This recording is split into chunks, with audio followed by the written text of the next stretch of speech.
In this story, I will be telling you about all my weird animal experiences.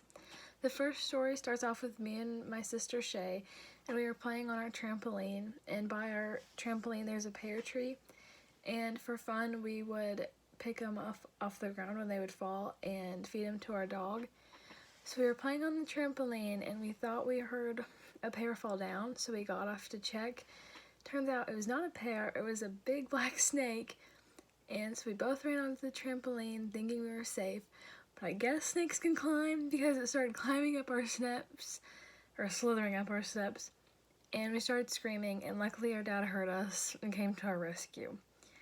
The next story happened when my mom and I decided we would go for a walk, and we live outside of town, so we're surrounded by tall trees and grass whenever we go on walks. And we were walking, and out of nowhere, an owl swooped down and picked up a snake that was right in front of us that we didn't see. And then it starts flapping right towards us. And my mom went to put her hands over her face to shield her. And when she was doing that, she accidentally knocked the snake out of the owl. Like, that's how close it was. And the snake fell down on her.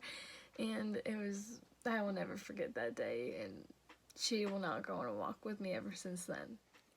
My next two stories happened when I was at Oldie Seed, and the first one happened while I was roguing, and if you don't know what that is, it's just when you walk through a field and you pull out all the weeds that are in there, and normally it's wheat, and the wheat's pretty high, so you can't really see anything past your knees.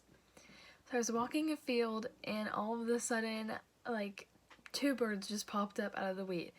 And that startled me pretty bad, but not only did it startle me, it startled a big turkey that was behind me, that I didn't know was behind me. It started flapping its wings towards me, just like the owl did, and I don't think I've ever screamed louder or ran faster than I did that day. And my boss, Sean, still won't let me live that down. The next story at Oldie Seed happened when I was packing seed packets for them. And to get to the place where I did that, I had to go through a warehouse and go up some stairs. So I was going through the door that led me to the warehouse, and something furry and black fell like from the ledge above the door and scratched me. And I looked down and it was a cat. Not only was it just a cat, it was my coworker Sophia's cat Tyler that she had been missing for 2 months. And I was the one that found it, so I felt pretty special. My last story happened when I was at a zoo with my family, and there's normally pens that are filled with geese and chickens, but they didn't have that. They were just roaming freely around the zoo, so they gave us bread to feed them with, and we got done with that. We fed them all the bread, and then we moved on to go look at a different exhibit. And I guess the geese and chickens thought that we had more bread because they started following us and attacking us.